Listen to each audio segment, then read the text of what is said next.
You're listening to the Secret Muse Society, where we pull out the things we keep hidden about ourselves. What are the secrets that actually hold us back from the connection we crave? And what happens when we tap into the inspiration we have to offer the world? I'm your host, authenticity coach, Karen Choi. Let's dive in together.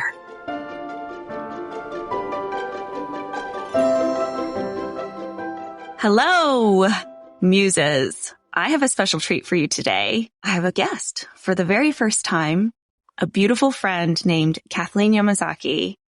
And Kathleen is the kind of person who you meet on the street and you instantly feel like your souls are in the same place, if that makes any sense. Like when Kathleen and our kids go to the same school. Actually, our kids are both in the same kindergarten class. And I always kind of saw her walking her kids to school, and she would wear this really great tie-dyed jumpsuit, which I totally loved because it was like grayish tones with these kind of like dusty rose colored track pants. And she just looked so cool. And I think the coolness factor there was validated, or it was proven that my cool radar is on point, because then when we finally talked, Kathleen is the kind of person who just like invites you into her heart, and you just feel like it's a safe place to be absolutely yourself. And it's because she's the kind of person who shows up so honestly and so with like this sense of peace that she's a safe place. And if I could give you 3 words that describe Kathleen, she's safe in terms of your safety, but also that's because she's so kind and she's creative. And so for me, that I guess creates the safety. It's that she's so kind. You know that she sees you for who you are without much judgment. And she brings this air of creativity. It's not just about creating art, but creating a moment and creating safety and creating connection and creating whatever needs to happen in a present moment. Kathleen is the kind of person who will stop with you to admire a tree swallow perched on a blade of grass and tell you how they build their nests. And Kathleen is the kind of person who is not afraid to share where she is on her personal growth journey, where she is in exploring how she connects to herself, her nature, people that she loves, how she connects to who she is and what she wants to see this world to be. And so Kathleen is the kind of person that is like oozing the muse energy. And so I'm so honored that she agreed to be the first guest for today and walked through the process with me of our clumsy technical problems and laughed with me about the fact that we can't blame it on Mercury retrograde. And you are just going to love this talk with Kathleen. Whenever we go for walks, she has these insights and these nuggets of wisdom from her own journey that she brings up that just really resonates and touches my heart. And so I know that she will do the same for you. Hi, Kathleen. Wow. I'm so touched. I'm receiving all of that. That just makes my heart sing, hearing all those things and just trying to receive it without pushing it away. I'm just going to receive what you just said. That was lovely. I'm really touched. Thank you.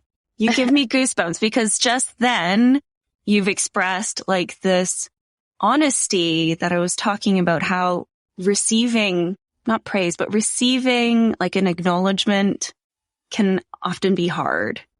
And oh, that's for sure.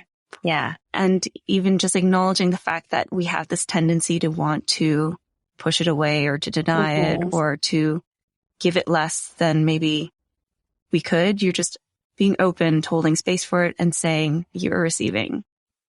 Yeah, I think sometimes we make way more room for the less nice things, though. You know, we give more space for when we notice a negative quality in ourselves or we hear negative feedback, like those can get a lot louder. So as you were just introducing me, I just had to consciously tell myself, like, I can feel you getting squiggly, but just stop and listen and receive it. Yeah, that's so lovely. I'm so honored to be your first guest. I listen every week to your podcast, and I get so excited when it pops up on Tuesday mornings. And I just love what you're doing here. I love hearing your musings. Amazing. Thank you so much, Kathleen. And I receive that too. So Good. The number one thing that I feel like you have to offer the fellow muses listening today is that you have been on your own journey of finding yourself.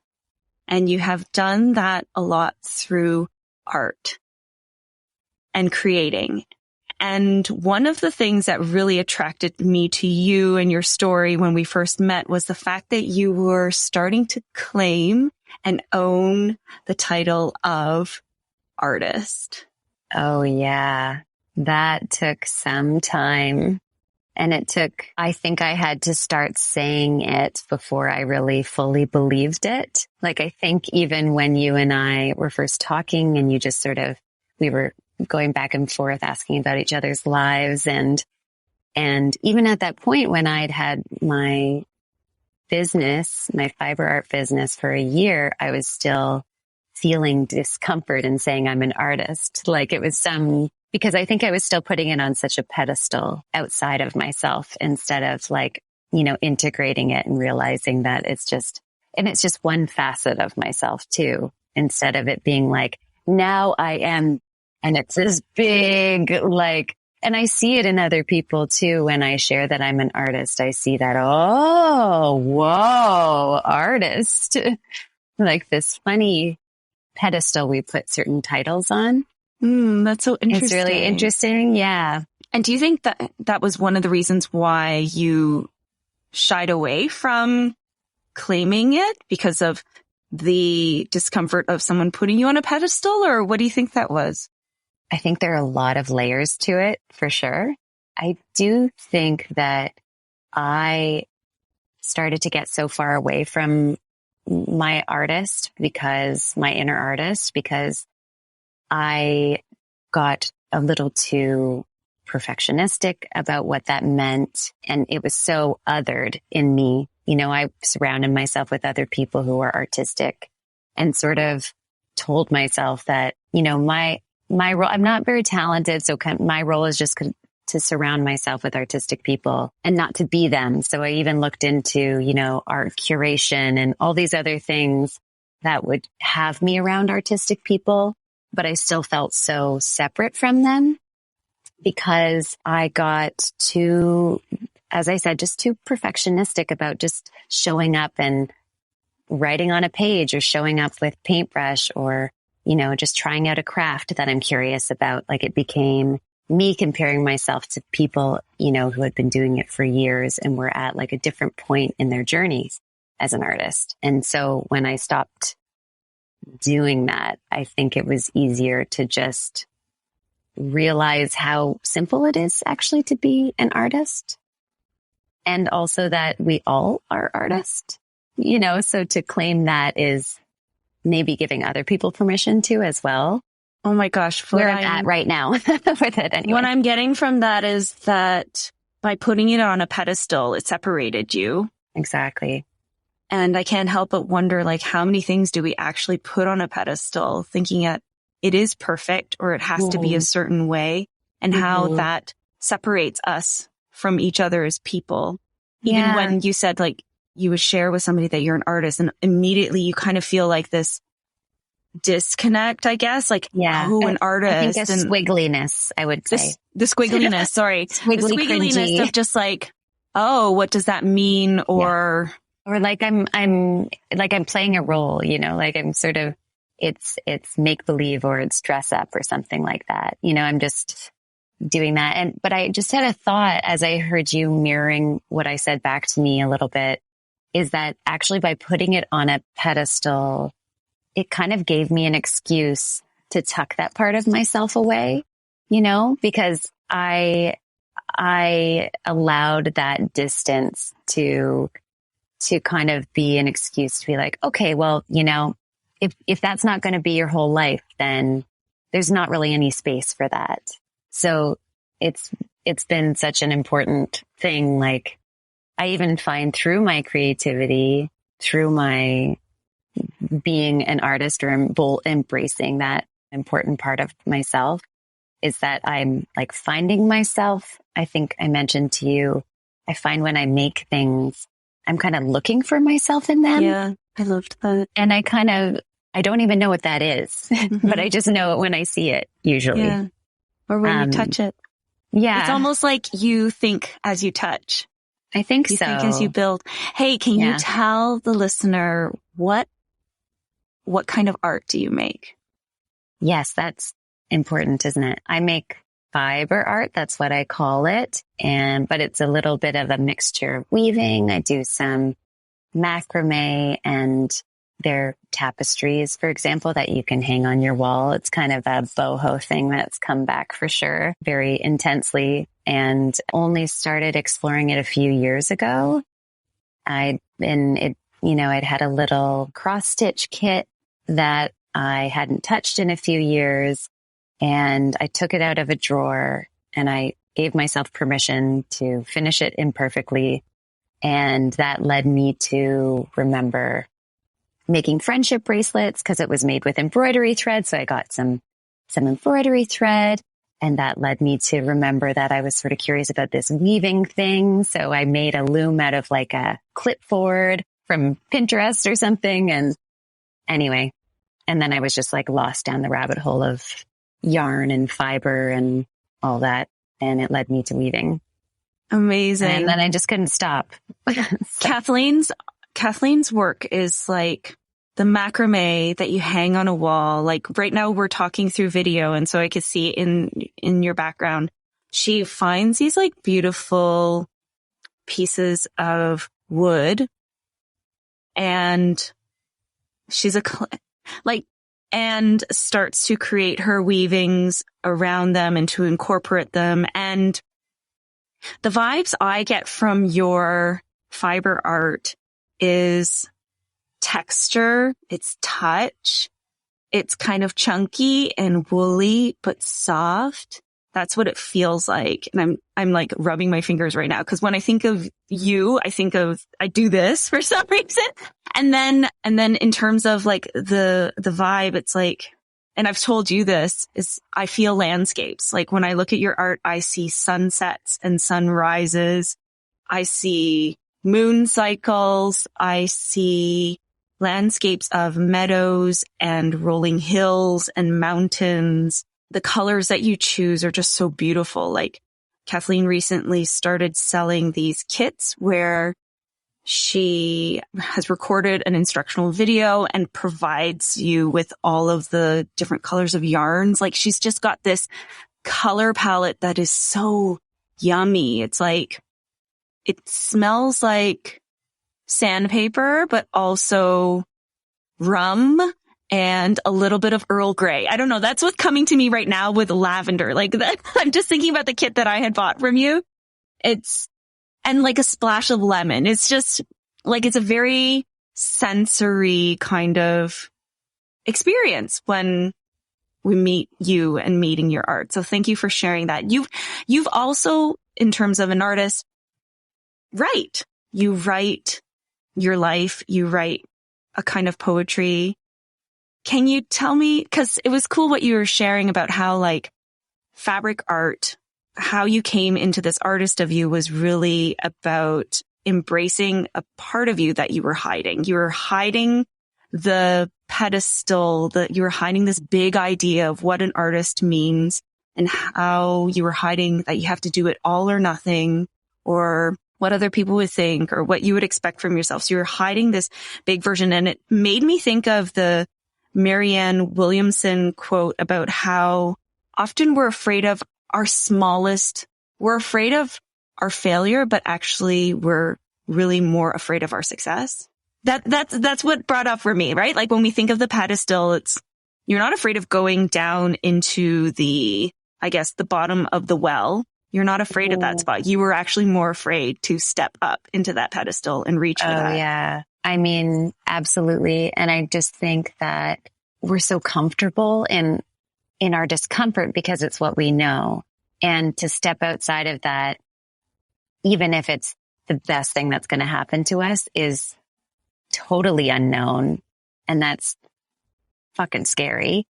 And I think, I know that you have also done the artist way, and part of doing the artist way and sort of like giving myself permission to learn and start and not be perfect and not know what I'm doing also was such a huge step into kind of accepting or giving myself permission to trust myself, I think. And when you mentioned the kits, part of the whole, idea behind the kits was just giving people tools to create from themselves, not just like mirror back what I make, but actually go, okay, here are some great tools that are really simple.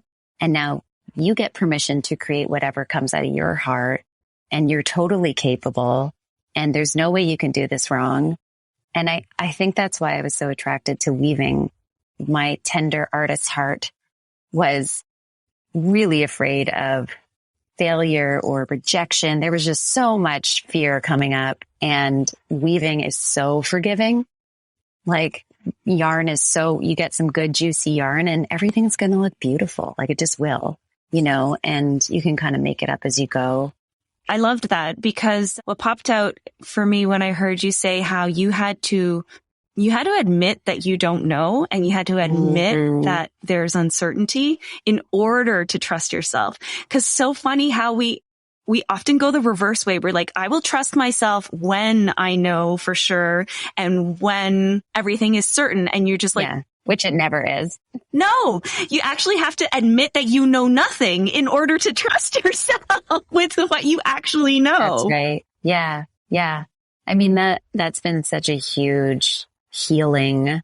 I think it will be probably a lifelong journey of that, but I feel like it's been such a huge part of being able to show up and like sparkle in the way that I'm able to in this moment, because I didn't even know I was walking around with like all these ideas about who I was supposed to be and how I was supposed to show up and how to talk to people and what that's supposed to look like. And I was so unconsciously muddled in this whole story about who I'm supposed to be that I actually like totally lost the path of who that was. And so, yeah, part of, learning who I am authentically, getting to, trust myself and which I think is like trusting our intuition, which we all have, is kind of getting to a place where I'm not afraid to show up and say, I don't know what I'm doing, or I'm kind of a mess today, and that's okay. Like, I don't need somebody else to tell me that I'm okay for me to be okay in that sort of like unknown messiness, and that's taking a long time, That's part of your sparkle, right? Like the next question I was going to ask you was, what are you allowing yourself to express? What are you allowing to be seen? And so what I just heard from that was that you're allowing yourself to be seen as messy and imperfect. And you're also allowing yourself to be seen as someone who is okay with it and reassures herself that she's going to be okay. Yeah, you're so good at reflecting with clarity back to me. I think that's such an amazing gift of yours. Oh, thank you. To anyone to be able to do that. I was listening to your episode about internal processing. I was like, whoa, I'm such an external processor. Sometimes I'm like afraid what I've said, but I said to you, like, I'm just going to trust whatever comes out and not be too rigid in, allowing myself to be okay in what I know now, and that can change, and I can only speak from who I am in this moment, right? And I do think part of showing up and allowing myself to be, well, you know what, whatever. I was probably a mess before too. I'm not saying that wasn't true, but I guess I'm not trying to, contort myself to avoid most people seeing that, and there's always been the people that I allow to see that. But I find that because I'm sourcing my validation more from within myself, like more than ever in my life. And because I'm going with the flow of my own energy and my own desires more than I ever have, because I didn't know what those were for a long time. So now that I'm getting tuned into that more in my life, it's much easier to show up fully, all the sides of myself, the shadow and the light, without feeling like I'm going to be rejected, by the world or this thing that I can't quite pinpoint. Something's going to happen where I'm going to be be shown that I don't belong somehow. And so it's just so much easier when I realize I kind of belong to myself, and that's safe no matter what, that I can show up and I can experiment more, and I can show up as a beginner who doesn't know, and like who is ready to play and isn't too rigid about my ideas. And I think it's only I think for me, I've learned it's the only way I think it must be my Scorpio rising, but I'm like obsessed with the healing and why things happen and all that. So, my son's in my 12th house. Anyway, so I just think that all of that makes me kind of obsessed with the phoenix burning and rising again, and like just growing and learning and healing constantly. So that's been my journey to that. Okay. I love this. So you are allowing yourself to be seen for a person who's not too rigid, a person who loves to play, a person who's tapping into her inner child again, a person who has a deep fire and feels like she's a phoenix rising. By allowing yourself to stop hiding the artist in you, you are allowing all these parts of yourself to be seen. Thank you. You're so good at summarizing. I absolutely just allowing myself to be creative, and, being artistic or being creative in your life, it by no means has to be one kind of medium. Definitely my gateway to allow myself to create the way I am is definitely writing. When my daughter was little, I was had a blog, and it was all about just my experience in motherhood, because I just felt like, oh my God, this is crazy. And I was reading other blogs. I love reading them. I'm like, I can do that. So I started to do that, and it was so healing for me. And that led me to work on another writing project. And then that allowed me to give myself permission to try these more, visual arts. So, but I think I'm creative in the way I parent. I think I'm creative in the way that I dress myself and show up in the world and talk to people and listen to people. I appreciate how you are redefining creativity outside of what the, instinctive thought or meaning to creativity is always art. But we are creating in every aspect of our lives. Like you said, in parenting, in how you show up, in how you dress, in how you speak. We are creating experiences and lasting energy in so many different ways than just as in certain mediums of art. So I love that you did that, because that's so important for the muse to know, is that she's creative in her cooking. She's creative in how she manages her finances. She is creative in how she organizes her home. You are actually, your art is your life is art, and you are the artist in all the ways. I think that we're all here as creatives. I think that living requires creativity. And I think it's really, I know that I hit a wall where I wasn't, feeding my spark for a while. And that's why I went on this journey, which has been so rewarding and tough, of just figuring out how to show up more fully as myself. And I'm still on that journey for sure. But I think I kind of want to shout from the rooftops how everybody, after doing the artist way a couple times, and just everybody's creative. You're an artist. You're an artist. I just want everybody to know. Me too. If you're not familiar with The Artist Way, it is a book and a program written by Julia Cameron, and it's a 12-week book that takes you through recovering different aspects of your creative self. And Kathleen got me back on it because I had put it aside, just like how she's saying, I put it on a pedestal and in a way had separated myself from my own creator. I have a lot of ideas about why we separate ourselves from our creator and how when we come back to our creator, we actually become way more connected and how that is a spiritual path. Well, actually, Julia Cameron calls the artist's way a spiritual path, right? Absolutely. Yeah. I think actually that can be one of the harder things when I've shared that book with folks. And it was a little triggering for me too, but like all the God talk in it, but I feel like I've healed that relationship to my spirituality, but it was a journey for sure.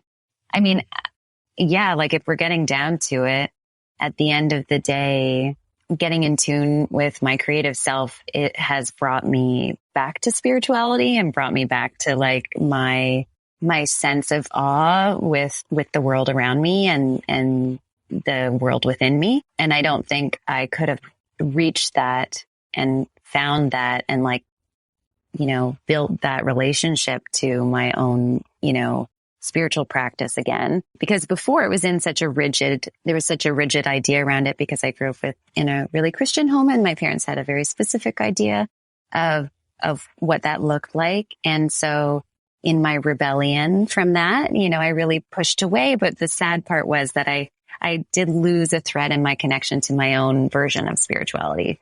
So I've kind of like rediscovered that. And there's so many great resources and fun ways to play with like, oracle cards and just like what my spirituality looks like is so different from what I was raised into. And it's so lovely. And it has so much to do with creativity, I think.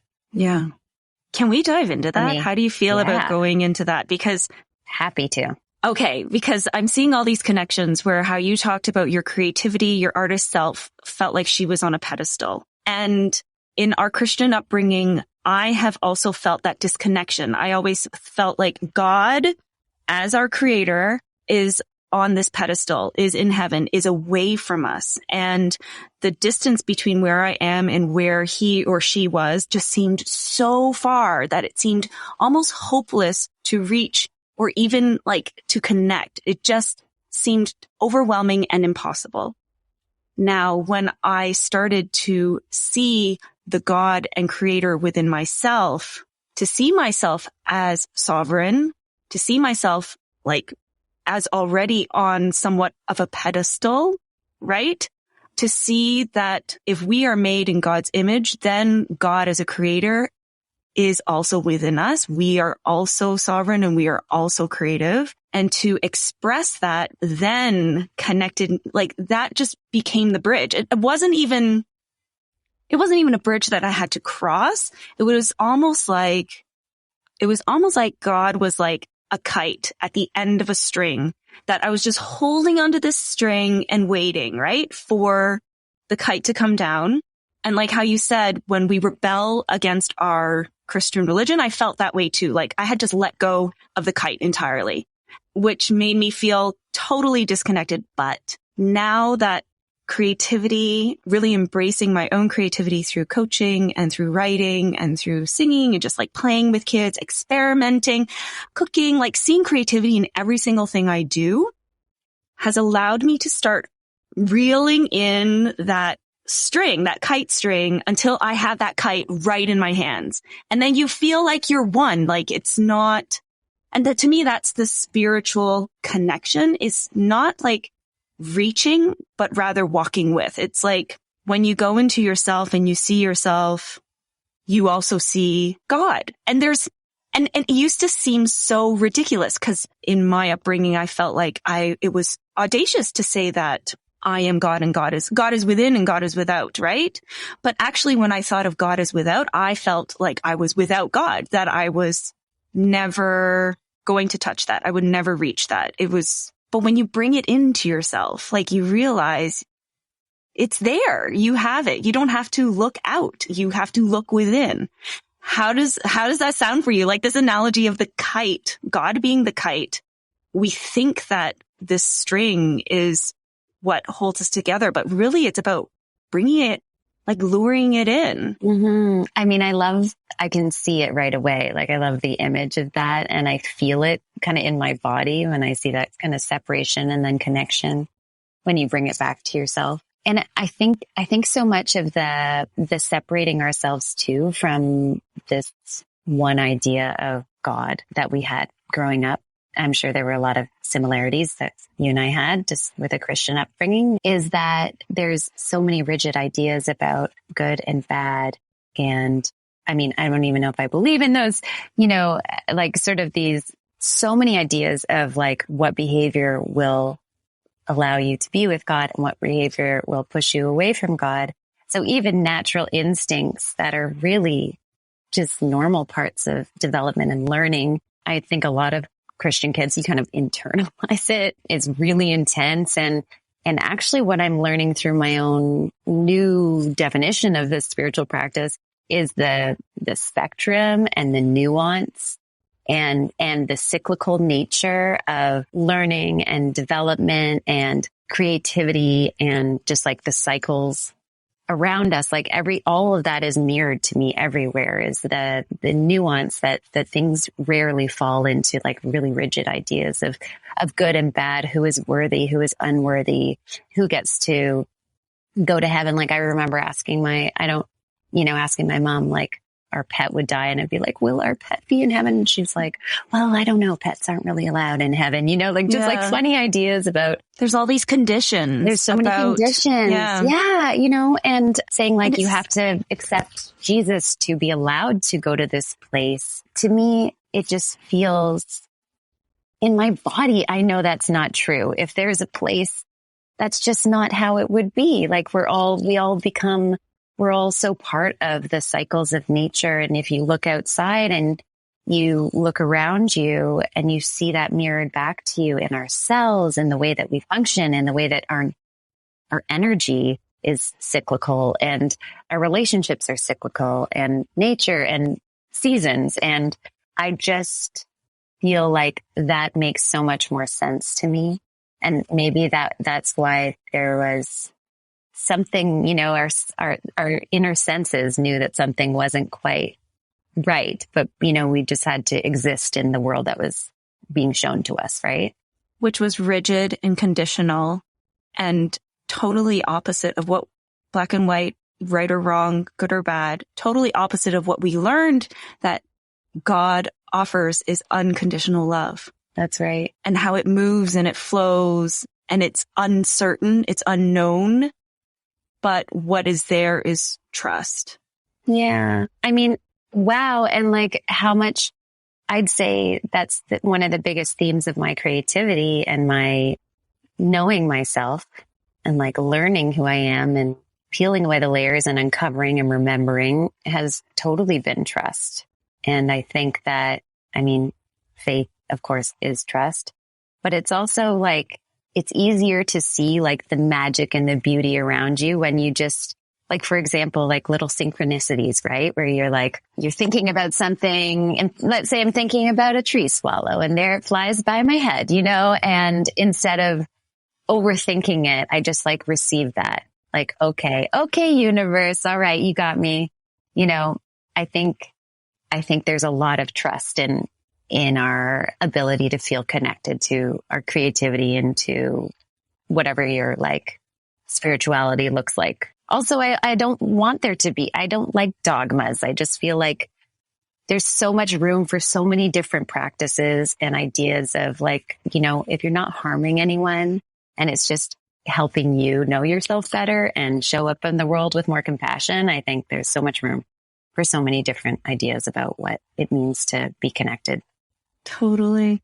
Like one of the questions I was going to ask you is, what did you have to let go in order to get to the place where you are now? And it's a lot of supposed to. Oh yeah. It's a lot of rigidity, a lot of conditions, a lot of old ideas about how things should be. Oh, that's for sure. That's what else? That one's really big, but there's so many layers, right? Like you'll think that you've worked through a layer and then you come upon kind of a trigger in your life and you realize that, oh, I have not quite healed that, or I heard this idea of healing where it's like, it's a spiral, but it's going up a mountain, right? So as we turn around, you might hit the same spot, but you've kind of moved. You have moved and it looks different, but but I think a big thing, what's happened in my life a lot and has kept me from fully embodying myself is being really sourcing a lot of validation from external things, from other people, totally unconsciously, but, needing that feedback and kind of sometimes even asking people like, who do you think I am? Who am I to you? And I realized through some hard lessons that we're all walking around with our own stories and ideas of the world. And I really have actually no power over how people perceive me. And it's actually none of my business. And that's a really hard one. It's none of my business. And also there are people that have known me in the past, a different version of me, and they're never going to know the version of me now. And I have to come to peace with that too, if they're not in my life anymore. So those things are really challenging and have kept me up at night. And yet I feel like closer to releasing. I notice it more. I notice when it comes up more. I'm like more conscious. I'm more able to kind of acknowledge, okay, that feeling's coming up. That's okay. I see you feeling, and I'm going to choose not to behave because it's, in a way that that supports that idea. And that's when I source within. Okay, you got this. I love that. It's a hard practice. So you're sourcing within because you're paying attention to what's going on inside rather than keep asking questions from the outside. Yeah. What's happening. Yeah. You're or over explaining yourself, Yeah. If you know what you're coming from and, your intentions, of course, we're just talking about a situation where we're doing no harm, but you're just, what you're coming from. You know that what you're doing your best. You're showing up as fully as you possibly can in the moment. And that's what we have control over. That's what we have power over. I don't have power over how I'm perceived by others. And that used to really hurt a lot. And I think I used to just do crazy gymnastics to try to avoid that feeling. And now I'm just practicing trying to not behave from that, make choices from that place. Yeah. And how does it feel to let go of that, to let go of the importance of what other people think or having to correct it or to control it? It's actually shocking how simple it is, how long the journey was there. Yeah. It's so silly, you almost I definitely have laughed at myself and just it's this huge, the little mind blowing emoji, moment. And then you're just nobody's celebrating for me, I'm looking for the party and the parade or whatever. And it's just no, you just finally integrated something that was always there, it was always there for you. I have those moments too, where I'm totally having the mind blown moment. Yeah. And then the emoji with the little party hat and the thing and all the booms and the fireworks and everything. You look around nobody knows what just happened here. And so you're just crazy squealing with giddiness. That's amazing. Well, it is nice to be able to reflect back to others that get it, but you don't. It, yeah. But even, once I integrate something and actually reflect it out loud or write it down, or it's usually when I'm reflecting it out loud, I'm just well, I guess that was kind of obvious. It's oh, no, but to actually for my inner child and my inner self to really know and integrate that was my whole life. I spent my whole life, waiting for the perfect kind of puzzle pieces to click into place for it to happen. But it's so profound and I just love that juicy stuff. I love healing stories and revelations that we can integrate into our lives and show up better and, be our powerful queen selves in and totally, but it's a long journey. It's a long journey. And I have this theory of how awareness brings us into awe and how they're actually connected and they're in the same moment. And we feel like it's this long journey from awareness to awe, but actually they happen simultaneously in these really weird ways of how all the work that you've done clicks back into that moment. Like if you envision a infinity loop, and I'm like using my hands right now for those who can't see it, which is everybody, but Kathleen can see it. And like that point in the very middle of the loop is where we have our awareness, and through our awareness, we're able to acknowledge how we feel and the thoughts that we're thinking and what is within our control and what is without our control. And those are how we act. And based on that, we always come back to awe in this such a fast moment of like how simple it was to either move forward or to release it. Mm-hmm. Right. And the magic happens in that present moment. It's the only way you can be present, I think, actually, in a sense, is realizing what you have power over. And it's usually just how you receive in the moment. I think that's like, and again, so simple and so profound, though, you know, so simple. There were so many years where I couldn't be present. It was really scary to be present, you know. You know what you said that really blew my mind in that moment is like, just being open to what you can receive in the moment. Because for me, I often get caught up in what can I give in this moment? And you said the total opposite. And sometimes that's what it is. Yeah. I mean, both are true. I think both can also exist at the same time. Exactly. And do all the time, you know, especially as parents. Like, yeah, I think as any caregiver, anybody in a caring role, you know, that is like a constant like dichotomy that you're like, you know, navigating and sort of like you're on a tightrope of that all the time. Like, and usually we over pivot to giving to beyond our capacity. We recently spoke about suffering, and I think I said something like really like, I don't believe in suffering or something, but it's not entirely true. But I just feel like it's those moments where we can choose how much is the situation going to affect us. In what way is this situation going to affect us? If it's already hard, will like, you know, freaking out and throwing my hands in the air. And is that going to make any difference? You know, and it doesn't mean not feeling your feelings. I love a big hard cry or if you need to yell and whatever. But I think there in those moments, any moment, we get to choose like who we're going to be, how we're going to show up, and if we're going to be in it or we're going to be future tripping or like obsessed with how we failed in the past, you know, like it's the only thing we have power over. I think I'm probably going to have to remind myself that throughout my life forever and ever. Forever and ever. Forever and every ever time and you ever. come back to that spot on the mountain. Yeah. Yeah, exactly. Where that goddamn trigger thing is back and you're just like, I can't believe I'm doing this again.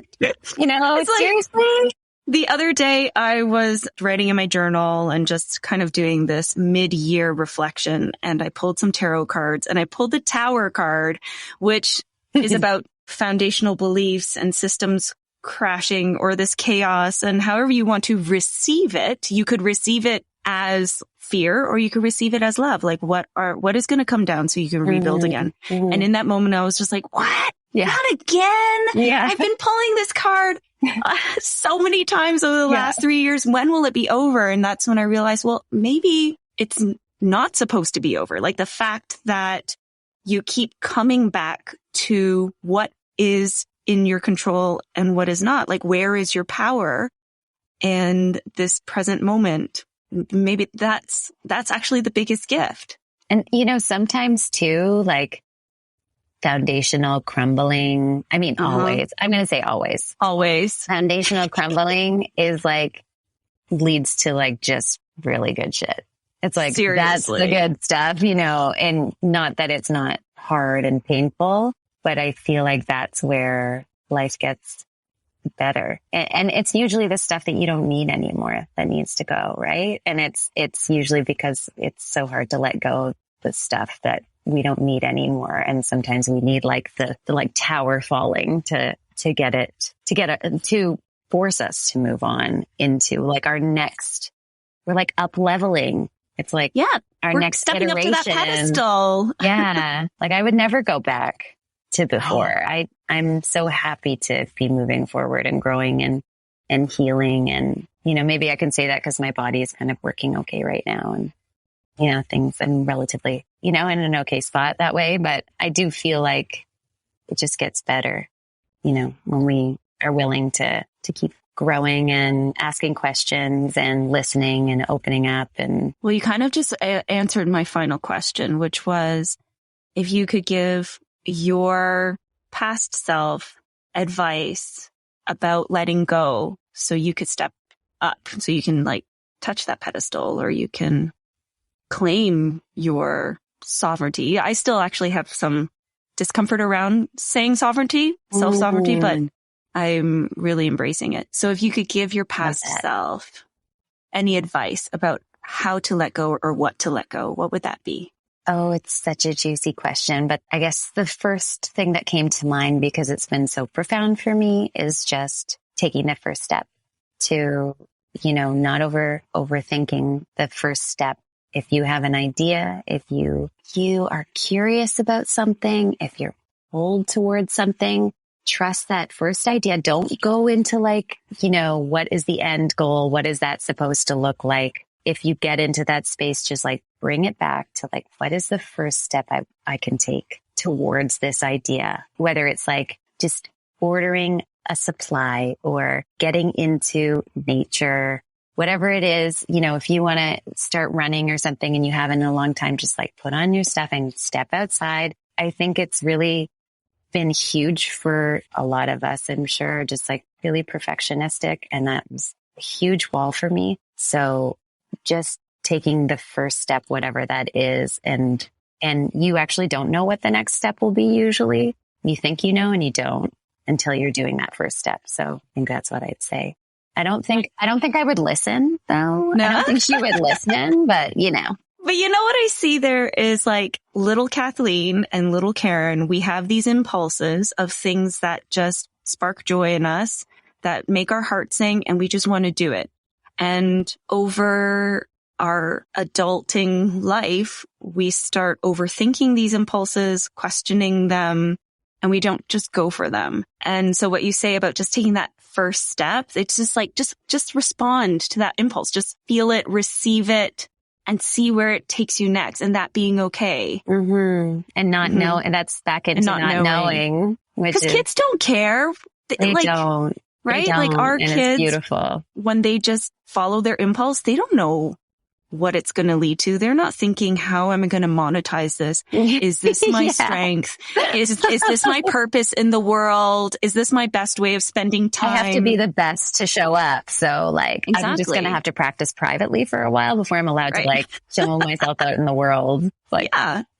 And I get it. It's because our kids don't have the levels of responsibilities that we have. Right. But at the same time, what if one of our responsibilities were to follow these creative impulses? Oh, and I believe that they are. I believe I think it's deeply important to the human experience. And if it's available, because I know it's not always available to everyone, if it's not available, you take it in tiny little bite sizes. It just, I remember those early days with a baby, and you had no autonomy. You had no space for yourself. And I know this is just a little bit of being held back from things, but I'm reflecting my experience of it. And it was so hard to take space for myself. There was also just control issues that I had. It was just well, I have to do everything. I have to do this. Nobody else can. 20 minutes had to be what I got, maybe, if I was lucky on a day. And what did I do with that 20 minutes? And how did I use it? And it made a huge difference depending on what I did with that space, and it was good enough. And it took years to build it and build it and build it. And I'm grateful that I kept at it, even when I kind of lost hope sometimes that I would ever get space again. I hear you. Simple and profound. Simple and profound. Usually simple. Yeah. Thank you, Kathleen. Thanks, Karen. I love talking to you. Oh my gosh. So listener, dear Muse, you are hearing what it's like to have coffee with Kathleen. Anytime. This is just a regular hang for us.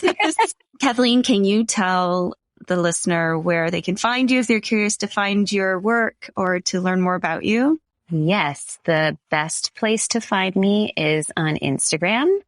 And my business is Color Coven, but I got Coven of Color on Instagram. It was taken. So it's color in the Canadian way. So COLOUR. So Coven of Color. I share all kinds of things there. I'm doing a bunch of different events in Toronto this summer. So I'll be at a couple farmers markets. I'm going to a raw artist event in July. Yeah, I'm just always doing different little things. I have a piece in a gallery in our neighborhood. And so yeah, if you check out my Instagram, everything is there about what's coming up and what I'm up to. I have a little shop through there. So yeah, I'd love to, if you came by and said hi. Thank you, Kathleen. Thank you.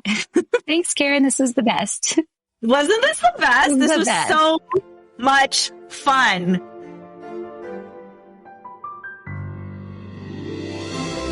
Thank you for listening to the Secret Muse Society. Don't forget to subscribe to this podcast so you never miss an episode. And if you haven't yet, please go to Apple Podcasts to rate and review this podcast so other modern muses like you can find us too. I invite you to continue the conversation and connect with me on Instagram at karenchoi.co.